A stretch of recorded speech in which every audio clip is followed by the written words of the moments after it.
Good morning, or good afternoon, or good evening, wherever you may be. My name is James Polly. I'm a faculty member here at the University of Maryland and co-director along with Anda Schwenneman from the University of Michigan for the Center for Research on Complex Generics. And welcome to the FDA CRCG workshop on in vitro release testing, IVRT, and in vitro in vivo correlation, IVIVC, of complex ophthalmic, injectable, implantable, and insertable products. Just a little bit for those of you who don't know, the Center for Research on Complex for Generics has been around for almost 2 years. The overall goal of the center, which is a collaboration between FDA, the University of Maryland, and University of Michigan, is to increase access to safe and effective generic drugs through enhanced infrastructure, communication, education, and research collaboration across industry, academia, and FDA, such as events like this. And I would encourage you to sign up for our listserv at complexgenerics.org. A friend of mine asked me the other day why I didn't tell them about this meeting. And really the best way to find about other activities later this year is by signing up through our listserv. Okay, just a little bit about today's workshop on IVRT-IVIVC. The purpose of this workshop is to discuss the scientific principles and practical considerations that inform current FDA thinking for in vitro release testing and in vitro in vivo correlation studies to support the development and approval of complex generic ophthalmic, injectable, implantable, and insertable drug products. Please note the slides and recordings of this workshop will be available in 3 weeks at our website, complexgenerics.org, and registrants will be emailed when it becomes available, hopefully even earlier than 3 weeks.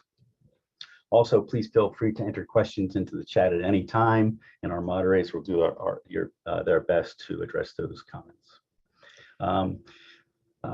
Please look at the agenda and speaker biographies, which again are available at our website. And let me just show you that. Okay, so hopefully you've already downloaded the agenda and speaker biographies. Just a couple elements about the workshop. Some topics include IVRT study design, novel IVRT methodology, theoretical principles and practical challenges to conducting IVRT and IVIVC, as well as some submission issues. Okay, we have a keynote address later this morning. And then this morning also kicks off with one of 4 sessions. Session 1 is focused on IVRT studies involving 3 presentations, followed by a coffee break. And then IVRT is resumed in session 2 with some other 3 speakers, as well as in particular a panel session. So this is a great time to be asking questions in the chat. We'll then take a lunch break and resume with the topic of IVIVC with 3 speakers as well as a panel session. Again, feel free to enter into the chat your questions, followed by a coffee break. And to complete today's workshop, going back to IVRT, particularly with a focus on novel IVRT methodology. Okay. Sorry, I'm trying to navigate towards, I can't seem to get it.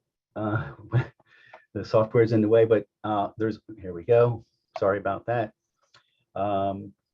Also, please make reference to the biographies that are again available on the website. We have a lot of great speakers and panelists, so unfortunately we can't really introduce all of them fully. So your kind attention towards a speaker biography listing would be fantastic.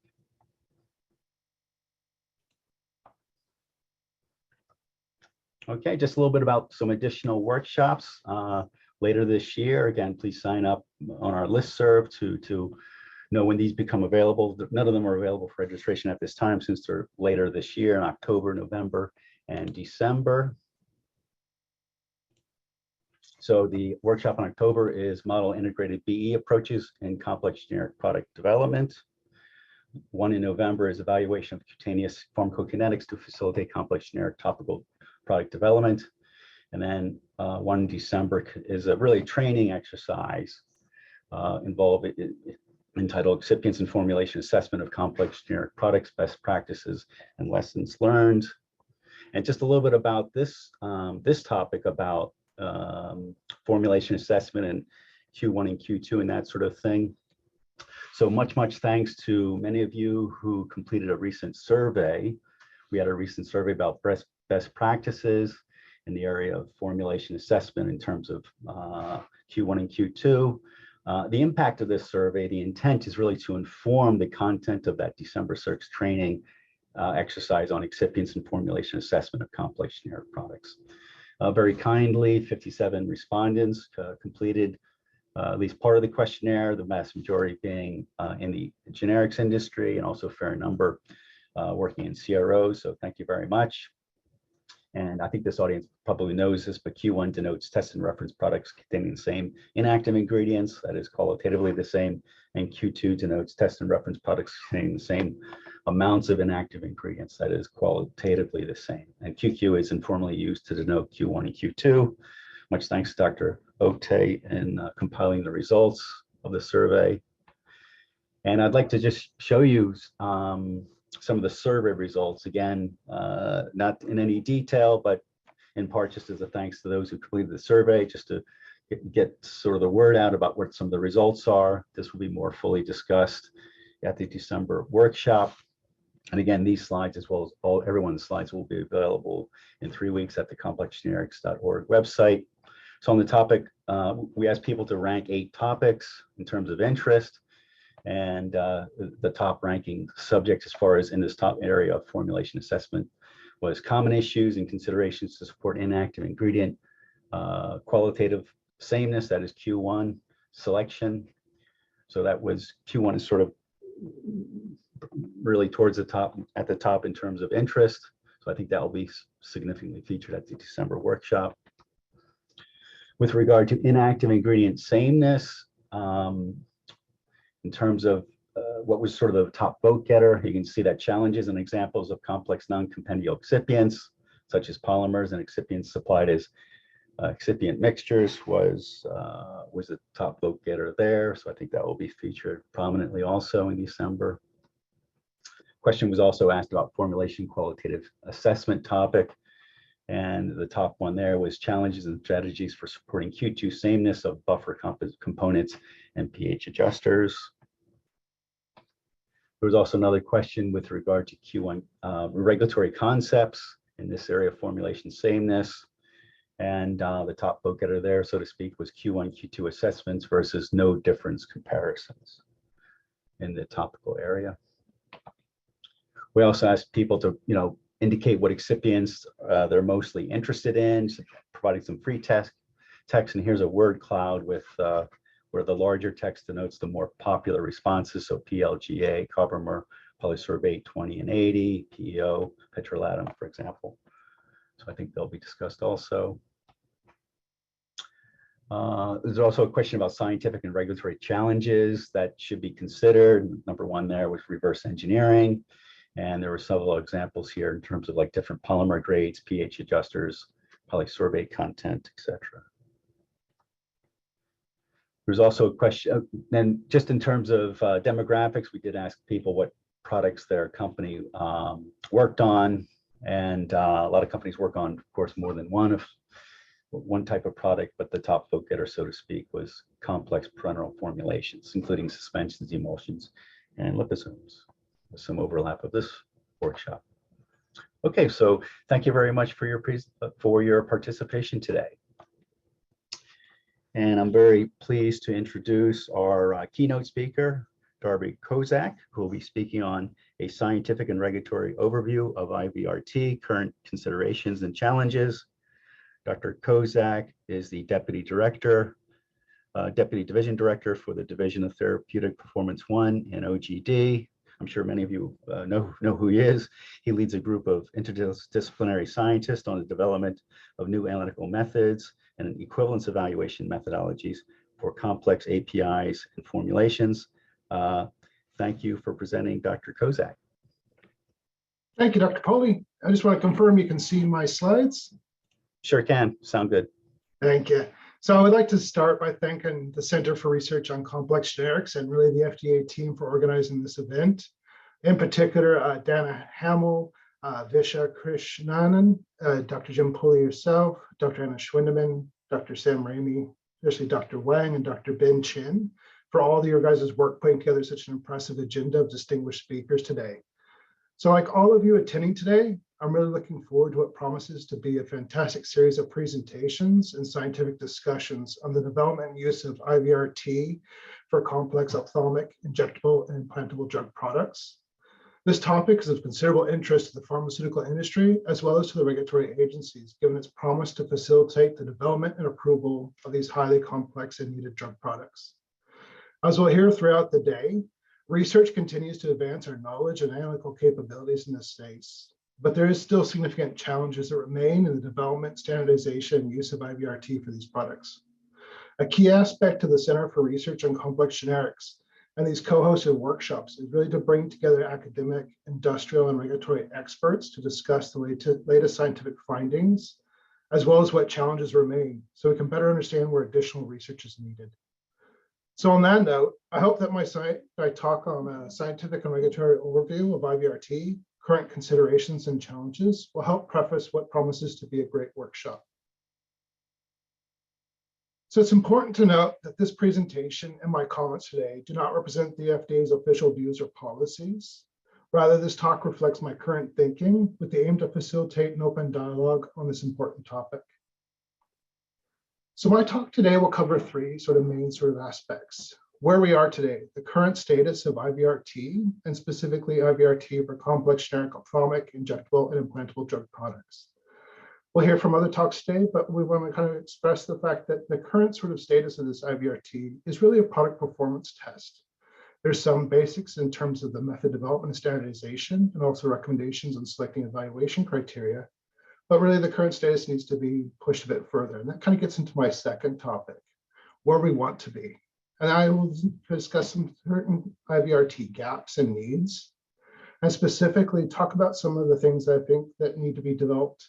In particular, research on more sensitive and standardized methods and procedures, more biorelevant in vivo predictive measurements, and sometimes the ultimate aim is to get some of that in vitro, in vivo correlations. The last topic I'll talk about today is really how we're trying to get there and addressing those IVRT needs and research needs. And that's the Generic Drug User Fee Agreements Research Program. This is one aspect that FDA can use to help fund research in this critical area. During that aspect of my talk, I'll actually give some examples of GDUFA-funded IVRT research and the development of new analytical approaches, novel methods, and developing more biorelevant apparatuses. And I'm sure you also hear throughout the day, a number of talks refer back to this GDUFA-funded research and some of the key findings that have happened through that. So why IVRT is considered to be important and a key aspect for us? I think there's a general understanding that an appropriately designed and validated IVRT method can significantly expedite the development and approval of a complex generic drug product. Really, because this is IVRT is starting to probe the actual properties of the drug product and is considered for the relative release of the drug substance. It helps to better identify potential differences in the drug substance bioavailability, and as well as potential areas of potential failure modes of bioequivalence. So this is where a real benefit of developing a key IVRT method can help in the development of these drug products and the overall support for approval. So the current status is that especially for these complex drug products through these novel routes of administration, IVRT is currently a performance test that's really measuring the product's physical chemical properties and their response to a change in the local environment or a change in equilibrium. And in general, if we consider this for the administration, that's that change in equilibrium in how the drug gets released. Now that release and overall component for the drug comes away from the formulation or it becomes more bioavailable is really related back to the chemical composition of the formulation, as well as the physical chemical properties of both the drug substance and the drug product. Those physical chemical properties are often an influence of the manufacturing process. And so the IVRT can actually help us better understand the overall properties of that drug product, and as well as what other in vitro tests can be complementary or orthogonal and support an overall IVRT sort of assessment. And although it's often desirable, and I'll talk about a little bit more on where we want to be, an IVRT method does not need to be biorelevant or predictive of the in vivo performance really to support a product equivalence determination. And this has also been expressed in kind of the outline of that sort of rationale has been put out in sort of the citizen petition responses to those 3 citizen petitions I've listed down below as to what that rationale kind of is to this product performance test at this sort of time and this sort of desire to get towards more biorelevant sort of situations, but not necessarily a need or necessity at this time and at the current sort of conditions of use. So from method development and IVRT perspective in terms of where we're at now, for these complex products, there's not really a compendial IVRT method. And this is due really in part to the complex diversity of the drug products we'll be speaking about today, and as well as the associated challenges for developing methods that can actually accurately measure the drug release from these formulations. I think we'll be talking about later on today some of the more complex formulations that have low release or long release, such as emulsions or like PLG and microspheres, which can go from a low release of only a few percentage of the active ingredient, or take time of months to years to actually fully release drug product, the drug substance. So therefore, if you look at a lot of our current product-specific guidances, we generally recommend that applicants should develop an IVRT method that is fit for purpose for their product, but really to kind of look at the reproducibility and the discriminatory power of that IVRT method to potential manufacturing changes in the product. It's also helpful is if you can provide some sort of background information or justification and rationale as to how the IVRT method helps to characterize that mechanism of drug release. And then if there's any sort of additional information to show that that mechanism of drug release from the in vitro has also correlations to the in vivo, this further supports that information that the IVRT data is a relevant and as well as an important assessment of the equivalence of that drug product. Another key component of the IVRT is really how do we set a comparable? How are we showing that this is actually an evaluation criteria or statistical assessment of either the sameness or difference within the release rate? And so the evaluation conditions selected really need to be based upon the mechanism of release, as well as the associated profiles of release from that formulation. They also need to take into consideration any sort of data variability and limitations or assumptions of the model being used. Currently, FDA does not have recommendations or statistical approaches for a lot of these complex products we'll be talking about today, but they do have outlines for other sort of statistical approaches that are often used for things like gels, creams, topical sort of formulations that you can use the ratio of the median IVRT rate at 90% confidence interval, or even for oral products where you can use things like a model independent similarity factor to match up profiles. I think there's still a lot of need for research in this area to get good sort of statistical models. And so what we also recommend is that applicants shouldn't feel limited to the approaches that are currently presented in FDA sort of guidances. Rather, they should propose and select a method and then justify why that method and statistical criteria is appropriate for the overall profile that they're seeing to show sameness. So the next stage is where do we want to be? And there's going to be a lot of sort of talks, and I think this is going to be a really good sort of part of this sort of workshop discussion is where do we want to see IVRT in the next 3, 5, and 10 years, and what's going to be its importance within both the development of these complex products, but also their approval. From a regulatory perspective, I see one thing that we would like to see as the agency is be able to actually provide more specific IVRT recommendations for these products. This can include specific recommendations on experimental design, media, conditions, and statistical analysis of specific products or dosage forms and routes of administration. From a scientific perspective, I think there's always a desire to better understand the relationship between a product's critical quality attributes and its drug release profile. And this really provides us a better understanding of where the IVRT plays a critical role and how those different product properties affect that release rate. And therefore, we can find aspects where there's orthogonal methods or complementary information, and where we need to provide better sort of controls or specifications to ensure sameness of those two products. And lastly, I think a big sort of desire is to establish more in vitro and vivo correlations.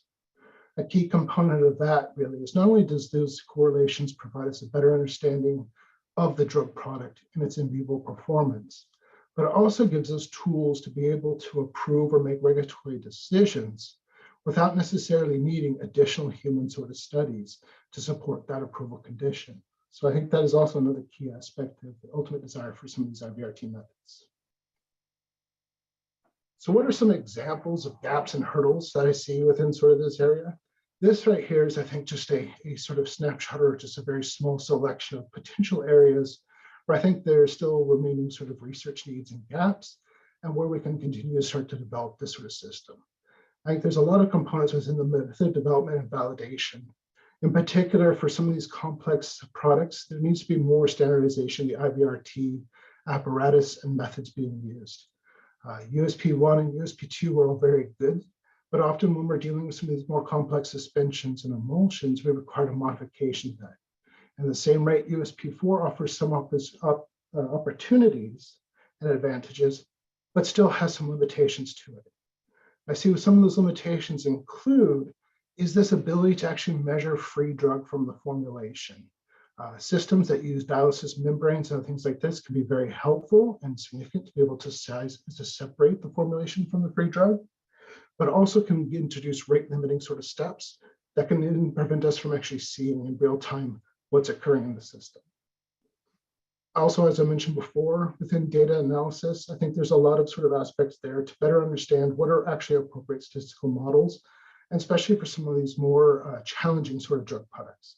Products that either rapid release to understand what would be able to make measurements before initial sort of times, or those, as we'll discover a little bit sort of throughout this day, those are only partial release. I think that's another sort of big challenge is how much drug release is needed and how do you actually do that sort of analysis where it becomes statistically significant or important.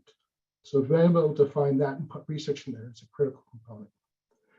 And then lastly, there's all these components for the in vitro and vivo correlations and really a better understanding of what does the IVRT mean? What do those release profiles mean relative to the actual drug product's performance clinically? And so there's a key aspect there of understanding how the in vitro and in vivo drug release mechanisms work, understanding how they can correlate, developing IVRT methods and media that are representative of that and can better predict this. And then also another key component is the accelerated IVRT methods that actually correlate with the real-time conditions. And this is really important for those long-acting drug products, where an IVRT method, if done in sort of real time, can last days, months, or even years now for some of our drug products. So we need good accelerated methods that we can then do in a real sort of feasible time to make good sort of decisions. So what's our pathway to address some of these things? And there's a lot of different ways we can conduct research, but the one thing I do want to highlight today is the GDUFA Regulatory Science Program. So the Generic Drug User Fee Amendments Regulatory Research Program gives FDA funds to research and to advance the development of generic drugs. So GDUFA started in 2012, and since then has awarded over 188 external research contracts, as well as funded numerous internal projects for the FDA staff. This GDUFA research program really provides research and development of new tools for both FDA and industry to evaluate these complex drug products. I think a real great aim of the GDUFA research program is to make sure that all of these sort of findings are publicly available.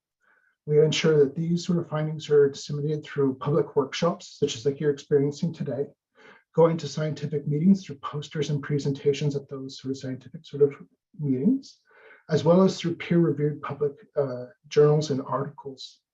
A full list and bibliography of those sort of research programs and research output can actually be found on FDA's Generic Drug Research Collaboration, Generic Drug Research website.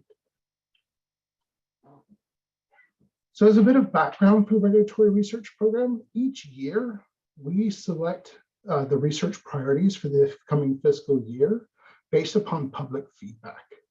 So we depend upon public feedback on which areas that public and industry and academia feel that FDA should focus on for our research to ensure complex generic development. So this year, we just recently had our Regulatory Science Initiative workshop in May, but this time next year, May and April 2023 will be our next workshop. I highly encourage folks to attend that because it gives you opportunity to say where FDA is going to provide its research areas. Currently, we have 90 ongoing collaborative projects and these 4 key research areas.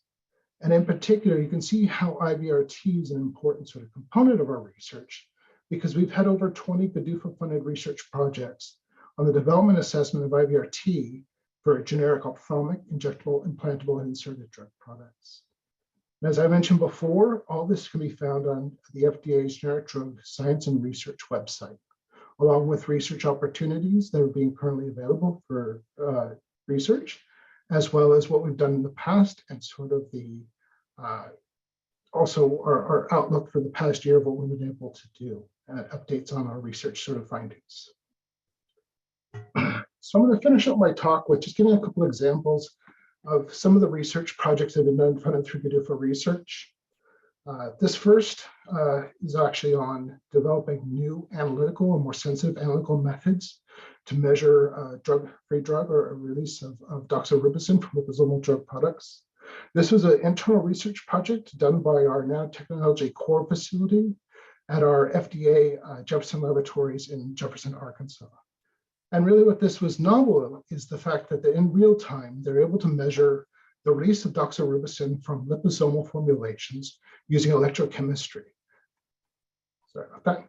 So it basically reduces the ketone on the doxorubicin to an alcohol that is now only able to achieve when the doxorubicin is outside the liposome formulation. So you can then monitor in real time without separating or using things like HPLC, the actual release of doxorubicin from the liposome sort of drug product. And as part of this research, they actually looked at release from 3 approved drug products. Another aspect here of IVRT research we've looked at quite a bit is actually developing new methods that are more sensitive for low releasing drug products. The examples I've given below are 2 different dialysis methods. One is a pulsatile microdialysis, which has a small sort of volume system.